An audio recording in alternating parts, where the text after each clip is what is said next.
Hello friends, welcome back to my channel. So guys आज हम discuss करेंगे not set 7 में जो प्रीलिम्स में जो क्वेश्चंस पूछे जाएंगे मोस्टली। जैसे मोस्टली ये बोला गया है कि वन लाइनर क्वेश्चंस आएंगे। तो वन लाइनर क्वेश्चंस के बेसिस पे आज मैं 15 क्वेश्चंस लेकर आई हूँ। तो वो मेमोरी बेस्ड है और प्री वाई क्यू भी है। तो वीडियो को एंड तक देखना है, लाइक शेयर सब्सक्राइब करना मत भूलना। तो स्टार्ट करते हैं अपनी तो स्टार्ट करते हैं अपना क्वेश्चन फर्स्ट से। तो फिर position used for most of the gynaecological procedure. Gynaecological procedures में मोस्ट कॉमन एनाटॉमिकल पोजीशन जो होती है हमें वो बतानी है। तो सबसे पहले इसमें ऑप्शंस में सबसे पहले हम ऑप्शंस देखते हैं। जब भी हम क्वेश्चन को सॉल्व करना है तो सबसे पहले ऑप्शंस पे देख लेंगे ऑप्शंस कौन कौन से हैं। जैसे हमारा फर्स्ट है लिथोटमी पोजीशन।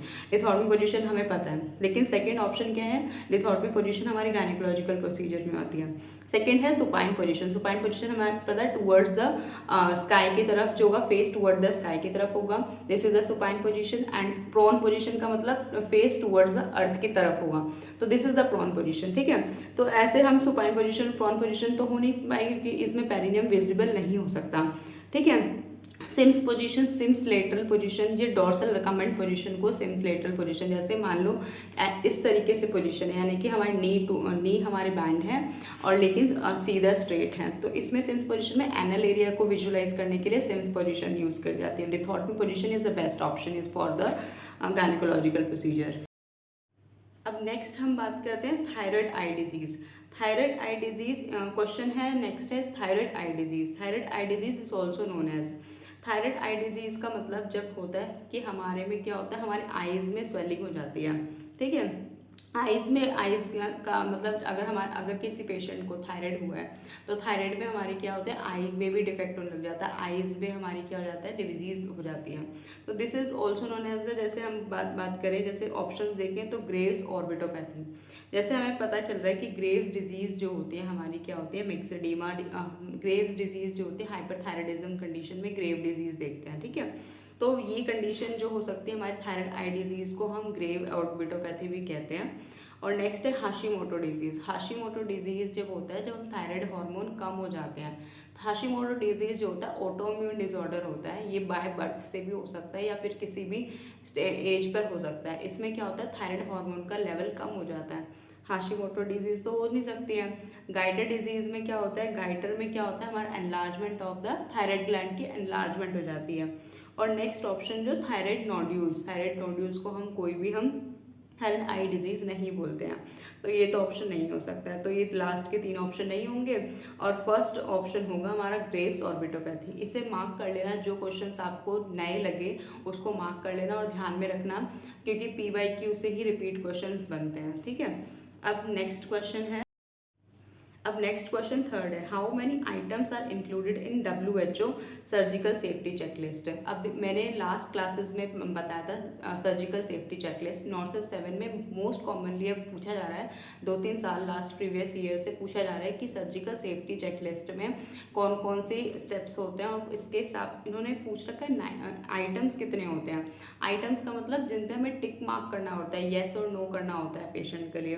तो कितने आइटम्स होते हैं ये आपको याद कर लेना। सर्जिकल सेफ्टी चेकलिस्ट में 19 आइटम होते हैं। मैंने ये इमेज अपलोड की है, इसको ठीक से देखो। इसमें टोटल काउंट करो कि कितने आइटम्स होते हैं। जब तक आप खुद से काउंट नहीं करोगे तब तक आपको पता नहीं चलेगा। तो इस ऑप्शन को याद कर लेना कि WHO जो सर्जिकल सेफ्टी चेकलिस्ट सीक्तोसो जो होती है, this is the condition in this the 19 items is there. जैसे आप देखोगे इसमें कि सर्जिकल सेफ्टी चेकलिस्ट WHO की मैंने शो कर रखी है कि इसमें 19 आइटम्स इज देयर। ये काउंट करो, इसमें 19 आइटम्स होते हैं, तो इसलिए सर्जिकल सेफ्टी चेकलिस्ट में 19 आइटम होते हैं। नेक्स्ट है question 4, that is which of the following is code is associated with the cardiac arrest during the medical emergency. Cardiac arrest जब भी होता है, जब भी हॉस्पिटल में आपने देखा होगा जहाँ पर आपने स्टूडेंटशिप या फिर जो भी स्टूडेंट्स जो हैं प्राइवेट हॉस्पिटल या अदर हॉस्पिटल्स में CHO या फिर PSCs में तो नहीं होता है, लेकिन जो ऑटोनॉमस या फिर सेंट्रल हॉस्पिटल्स होते हैं या फिर स्टेट गवर्नमेंट हॉस्पिटल्स होते हैं, उनमें क्या होता है, कोड ब्लू रेज किया जाता है। कोड ब्लू तब किया जाता है जब कार्डियक अरेस्ट वाली कंडीशन होती है। तो इसमें बोल रहे हैं कार्डियक मेडिकल इमरजेंसी, तो फिर हम क्या करते हैं, कोड ब्लू रेज करते हैं। ठीक है, कोड ब्लैक जो होता है, कोड रेड जो होता है हमारा, उसके लिए फायर के लिए होता है। कोड ग्रीन कुछ किसी चीज़ के लिए नहीं होता। और जो कोड रेड जो होता है हमारा फायर के लिए होता है। अब क्वेश्चन फिफ्थ है हमारा, in the iron deficiency anaemia the finger nail become spoon shaped. अब इसमें बता रखा है कि आयरन डेफिशिएंसी एनीमिया में हमारे स्पून शेप्ड होते हैं, है ना, स्पून शेप्ड होते हैं। This condition refer to as, इस कंडीशन को हम बोलते क्या हैं, ये तो आपको याद होना चाहिए कि इस कंडीशन को स्पून शेप्ड होते हैं। डायरेक्ट क्वेश्चन पूछ रखा है ये कंबाइंड एम्स एनओ का वो क्वेश्चन पेपर है, जिसमें हमारे कंबाइंड एम भोपाल, जोधपुर, पटना और रायपुर का क्वेश्चन पेपर है ये PYQ, जिसे मैं सॉल्व करवा रही हूँ आपसे।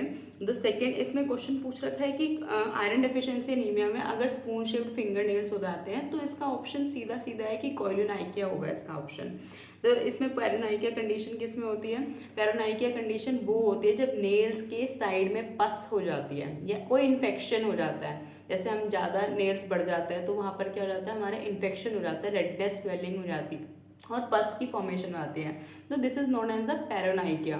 कोइलोनाइकिया का मतलब spoon shaped nails, spoon shaped nails होती है, that is the condition in iron deficiency anaemia.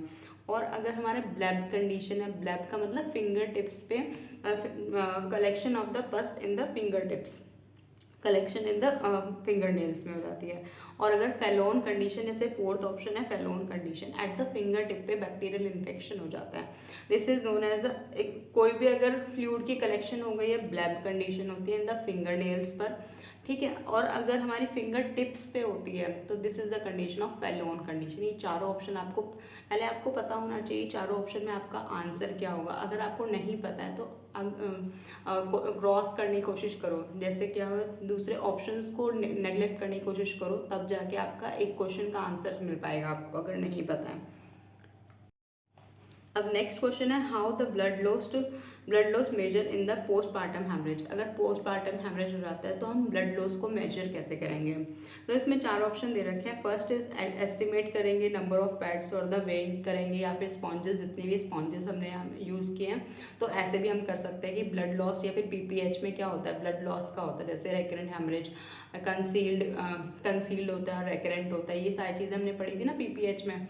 तो PPH में अभी ये पूछ रखा है बाय मॉनिटरिंग पल्स रेट, और BP तो चेक करेंगे, पल्स रेट तो फॉल नहीं हो रहा है क्योंकि ब्लड लॉस हो रहा है, ठीक है। ब्लड लॉस अगर हो रहा है तो काउंट करेंगे कितने पैड्स उसने यूज़ करे, फीमेल जो भी है पोस्टपार्टम में कितने उसने पैड्स और स्पॉन्जेस वगैरह यूज़ किए जा रहे हैं, तो उसे हम काउंट करेंगे। BP एंड पल्स मॉनिटरिंग करेंगे, और उसके साथ साथ हिमेटोक्रेट वैल्यू।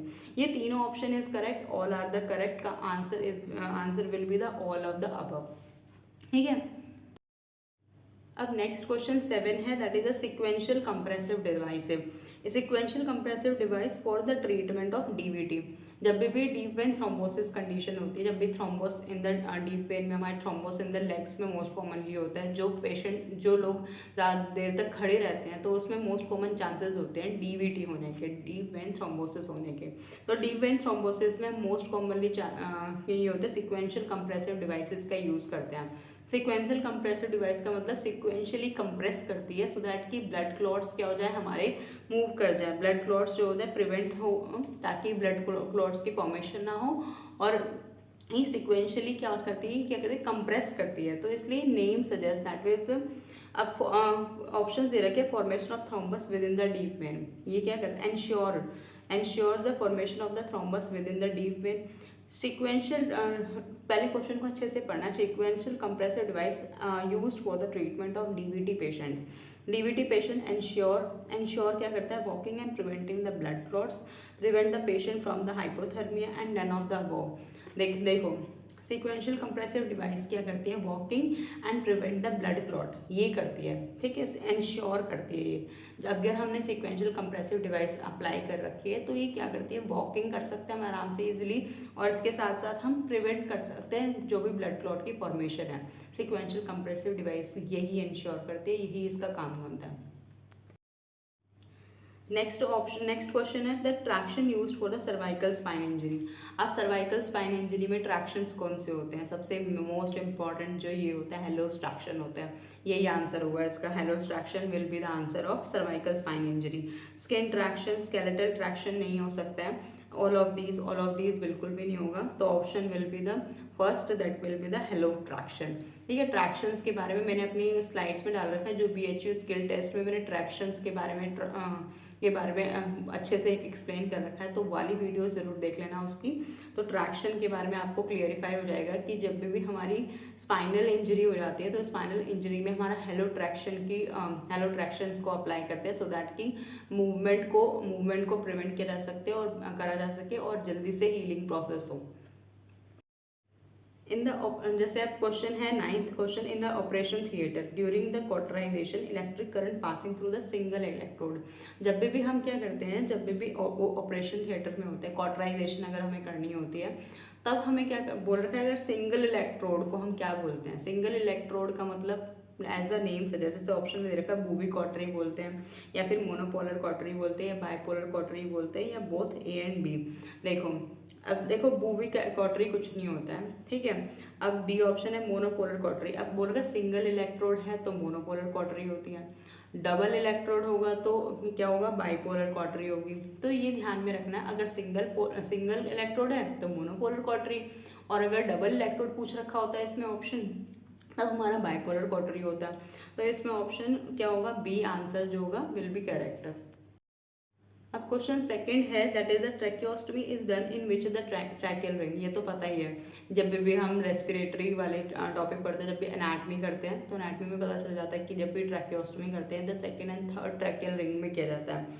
तो ऑप्शन देख लो, ऑप्शन में क्या है, first and second tracheal ring, second and third, या फिर third and fourth tracheal ring, किस में, या फिर नन ऑफ द अबव। इसमें हमें आंसर पता है कि सेकंड एंड थर्ड जो होता है मोस्ट प्रेफरेबल होता है, second and third tracheal ring जो होता है, ठीक है। इसमें ऑप्शन का आंसर यही होगा, tracheostomy is done which tracheal ring, that will be the second and third tracheal ring.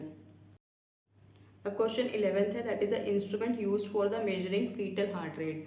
अगर हमें फीटल हार्ट रेट मेजर करना है तो कौन कौन से इंस्ट्रूमेंट यूज़ किया जाता है, कौन सा इंस्ट्रूमेंट होता है। एक तो हम क्या कहते हैं, फर्स्ट देखो ऑप्शन देख लेते हैं, पिनार्ड स्टेथोस्कोप है, प्रोक्टोस्कोप है, एंडोस्कोप है, या फिर बोथ A एंड B। चलो देखते हैं। देखो पिनार्ड स्टेथोस्कोप से करते हैं हम FHR, ये तो हमें पता है, ठीक है। अब नेक्स्ट है प्रोक्टोस्कोप। प्रोक्टोस्कोप जब होता है रेक्टम एरिया को विजुलाइज करने के लिए क्या जाता है, या फिर वेजाइनल एरिया को विजुलाइज करने के लिए हम प्रोक्टोस्कोप का यूज़ करते हैं। और इसके एंडोस्कोप किस लिए यूज़ करते हैं, जब हम GI में कोई भी डिजीज़ है जो हमें पता नहीं चल रहा तो एंडोस्कोपी की जाती है। एंडोस्कोपी से हमें जितने भी GI के होते हैं वो पता चल जाता है कि कोई भी अगर एबनॉर्मल कंडीशन है तो फिर हम एंडोस्कोप का यूज़ करते हैं, एंडोस्कोपी करते हैं। इसे प्रोसीजर को हम क्या बोलते हैं, एंडोस्कोपी बोलते हैं। तो answer will be the Pinard stethoscope होगा। क्वेश्चन 12th है, that is the type of cyanosis seen in the patent ductus arteriosus, that is the PDA। जिसे मैंने फुल फॉर्म नहीं लिखी क्योंकि PDA आपको पता होना चाहिए कि PDA it is the patent ductus arteriosus. अब इसमें पूछ रखा है द ऑप्शंस क्या है कि टाइप ऑफ साइनोसिस कौन सी टाइप ऑफ साइनोसिस होती है। इसमें जो होता है फर्स्ट इज ऑप्शन बोल रखा है डिफरेंशियल साइनोसिस होते हैं, सेंट्रल साइनोसिस होती है, peripheral cyanosis, all of these. इसमें जो होते हैं हमारी डिफरेंशियल साइनोसिस होती है। डिफरेंशियल यानी कि ड्यूरिंग द जैसे प्रोग्रेशन ऑफ द डिजीज़ के प्रोग्रेस होते होते डिफरेंशियल हो जाती है। Different types of the cyanosis देखने को मिलते हैं इसमें। फर्स्ट पहले हमारी एब्डोमेन पे होगी, फिर हैंड्स पे हो जाएगी। डिफरेंशियल का मतलब जैसे पूरी बॉडी में धीरे धीरे करके फैलती है, डिफरेंशियल साइनोसिस। तो इसका option will be the differential cyanosis होगा। In case of the patent ductus arteriosus में हमारी डिफरेंशियल साइनोसिस देखने को मिलती है। अब next with the question 13, the device use to maintain the patency of oral airway. अब मेंटेन द पेटेंसी के लिए हम क्या करते हैं, कौन सी डिवाइस का यूज़ करते हैं। सबसे पहले हमारी एक तो गुडल एयरवे हो गया, नेजोफेरेंजियल ऑप्शन दे रखे हैं, नेजोफेरेंजियल एयरवे, एंडोट्रैकियल इंट्यूबेशन करके, या फिर ऑल ऑफ दिस। अब अगर हमें device to maintain the patency को मेंटेन करना है, जब भी ये बोला जाए कि पेटेंसी को मेंटेन करना है तब हमारा गुडल एयरवे आता है। अगर हमें ये पूछा जाता है कि हमारा एयरवे को ओपन करना है, ठीक है, एयरवे को ओपन करना है, तब हम ये बोलते हैं नेजोफेरेंजियल एयरवे का यूज़ कर सकते थे, या फिर एंडोट्रैकियल इंट्यूबेशन का यूज़ कर सकते थे, ठीक है। इंट्यूबेशन तब भी यूज़ किया जाता है जब पेशेंट खुद से नहीं ब्रेथ कर पाता। पेटेंसी का मतलब गुडल एयरवे अगर हमें इतनी इमरजेंसी कंडीशन नहीं है तो तब हम गुडल एयरवे का यूज़ करते हैं। तो it maintain the patency of oral airway, it answer will be the Gödel's airway. ठीक है। अब नेक्स्ट है question 14, that is the measurement of ABG को मेजरमेंट करना है, जिसमें pH बोल रखा है 7.2 and the partial pressure of CO2 is 70 mmHg and the bicarbonate level जो होता है 27 मिलीमोल पर लीटर है। Partial pressure of oxygen 59 mmHg है। सबसे पहले जब भी हम एसिडोसिस एल्कोलोसिस करनी होती है, सबसे पहले हमें ये चेक करना होता है pH की वैल्यू पता होनी चाहिए आपको, partial pressure of bicarbonate ion, partial pressure of the carbon dioxide. ठीक है, इनके ना वैल्यू पता होनी चाहिए। तो pH की वैल्यू जो होती है हमारी 7.35 से 45 होती है। अगर हम बात करें कि partial pressure of carbon dioxide 35 to 45 होता है, और बाइकार्बोनेट आयन की बात करें तो 22-28 वैल्यू होती है इसकी। अब हम बात करें कि pH की वैल्यू देखेंगे। सबसे पहले pH की वैल्यू देख के हमें ये पता करना है कि एल्कलोसिस है या एसिडोसिस है। अब pH की वैल्यू 7.35 से कम है तो यानी कि this is the condition of metabolic नहीं, this is the condition of acidosis, यानी कि 35 से कम है तो यानी कि एसिडोसिस। अगर 35 से ज़्यादा होता तो एल्कलोसिस कंडीशन होती है, तो पता है। अब उसके बाद हम बात करेंगे बाइकार्बोनेट आयन की या फिर पार्शियल प्रेशर ऑफ CO2 की। Partial pressure of the CO2 हमें पता है 35 से 45 होता है। अगर इससे बढ़ा हुआ है तो यानी कि CO2 लेवल बढ़ गया है तो रेस्पिरेटरी कंडीशन है। अगर मेटाबॉलिक कंडीशन होती तब बाइकार्बोनेट लेवल में हम चेंजेस देखते हैं। अब बाइकार्बोनेट लेवल हमारा 22 to 28 होता है, लेकिन अब ये 27 है, विद इन द रेंज में, तो बाइकार्बोनेट से कोई मतलब नहीं है, यानी कि मेटाबॉलिक नहीं है। CO2 की लेवल इंक्रीज है। CO2 की लेवल जो है हमारी 35 से 45 होती है, जिसमें हमारा क्या है 70 बढ़ी हुई है। तो इसमें क्या है हमारा कंडीशन क्या है 70 ज़्यादा है partial pressure of the CO2, यानी कि रेस्पिरेटरी एसिडोसिस कंडीशन होगी, यानी कि इसका ऑप्शन जो होगा हमारा रेस्पिरेटरी एसिडोसिस होगा। अब इसकी बात करें तो एंटीडोट, अब हम नेक्स्ट क्वेश्चन की बात करते हैं 15 question, that is the antidote of narcotics. Narcotics के एंटीडोट क्या होते हैं? जैसे अगर हम बात करें नारकोटिक्स के, नेलोक्सोन जो होता है नारकोटिक का एंटीडोट होता है। फ्लूमाजेनिल बी ऑप्शन जो है बेंजोडाइजेपिन का होता है। बेंजोडाइजेपिन्स का फ्लूमाजेनिल एंटीडोट होता है। और थर्ड ऑप्शन जो है डिजीबैंड जो होता है इसका एंटीडोट, डिजॉक्सिन का एंटीडोट जो होता है डिजीबैंड होता है। ये आपको पता होना चाहिए। अट्रोपिन सल्फेट, ठीक है। तो इसमें एंटीडोट पूछ रखा है नारकोटिक्स का एंटीडोट जो होगा हमारा नैलोक्सोन होगा। तो इसमें अभी मैंने पूरे टोटल 15 क्वेश्चंस डिस्कस करे। I hope you understood this kind of the questions and thank you for listening me. Like share subscribe करना मत भूलना। Thank you for listening me.